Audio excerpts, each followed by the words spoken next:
कपिल सिब्बल इसी मामले पर बोल रहे हैं। राजीव गांधी वाले मामले में सेंटर सुप्रीम कोर्ट मूव कर रहा है। जी हाँ, राजीव गांधी के मामले में केंद्र सरकार सुप्रीम कोर्ट में रिव्यू पिटीशन मूव कर रही है और हमारी अपेक्षा है कि वो जल्द से जल्द सुनी जाएगी और साथ साथ में जो तमिलनाडु गवर्नमेंट का फैसला आया है उसके खिलाफ भी हम मूव करेंगे। The Union of India is actually moving a review petition in the Supreme Court today, and it is also going to challenge the decision of the Tamil Nadu government. And I do believe that the Supreme Court, and I hope that the Supreme Court hears the matter as quickly as possible. दुख तो इस बात का है कि कुछ ऐसे राजनीतिक दल हैं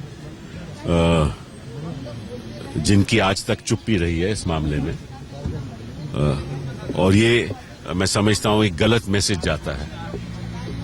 कहीं तो टेररिज्म के नाम पे फेक एनकाउंटर होते हैं और दूसरी जगह टेररिस्ट को रिहा किया जाता है। मैं समझता हूं कि सोच में कुछ खोट जरूर है। जो राजनीतिक दल और जो सरकार टेरर के खिलाफ है उनको सभी टेररिस्ट के खिलाफ होना चाहिए और आवाज उठानी चाहिए। और मैं आज नरेंद्र मोदी जी से पूछता हूं और उनसे सवाल करता हूं, आप चुप क्यों हैं? ये सवाल का उनको जवाब देना पड़ेगा।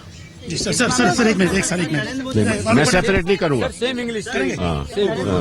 It is unfortunate that in India political parties and governments have double standards when it comes to terrorism.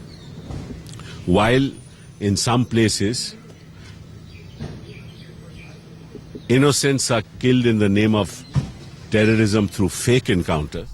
तो दो अपील है, एक तो पुनर्विचार याचिका है सरकार की तरफ से कि फांसी की सजा जिसको रोक दी है सुप्रीम कोर्ट ने उस पर, और दूसरी तरफ तमिलनाडु सरकार के फैसले के खिलाफ भी अपील करेंगे और कहेंगे कि उनकी रिहाई नहीं होनी चाहिए। आइए आपको सुनाते हैं मनीष तिवारी का क्या कहना है इस मुद्दे पर। देखिए, ऐसा है कि तमिलनाडु सरकार का जो फैसला है वो फैसला कानून के खिलाफ है और कानून मंत्रालय और सरकार इसके ऊपर जो भी उचित कदम है वो सारे कदम उठा रही है, क्योंकि हम इस मामले को बहुत गंभीरता से लेते हैं। माननीय श्री राजीव गांधी जी की हत्या कोई एक व्यक्ति की हत्या नहीं थी, वो एक भारत के पूर्व प्रधानमंत्री की शहादत की गई थी।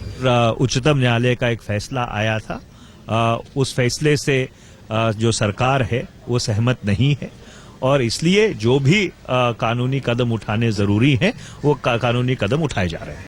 लेकिन इस बीच बड़ा सवाल यही है कि इस लंबे वक्त तक अगर ये मामला लटका तो कोर्ट की वजह से नहीं बल्कि सरकार की वजह से। जब मर्सी पिटीशन दाखिल की गई उसके बाद सरकार के ही पाले में पूरा मामला था। इतना लंबा वक्त अगर लगा है तो यूपीए सरकार ही उसके लिए जिम्मेदार है। ये सवाल भी इन तमाम नेताओं को पूछना होगा। आपको बताएं कि रिहाई पर जयललिता की जल्दबाजी जो है, रिहाई के लिए क्या है नियम। सीआरपीसी की धारा 435 के तहत रिहाई पर 6 सदस्यीय सलाहकार बोर्ड का गठन जरूरी है। बोर्ड राज्य को भेजता है अपनी सिफारिश। हालांकि बोर्ड की सिफारिश राज्य के लिए बाध्य नहीं है कि राज्य सरकार उसको माने ही, लेकिन बोर्ड की सिफारिश जरूरी है। रिहाई पर राज्य अपनी सिफारिश भेजता है केंद्र सरकार को।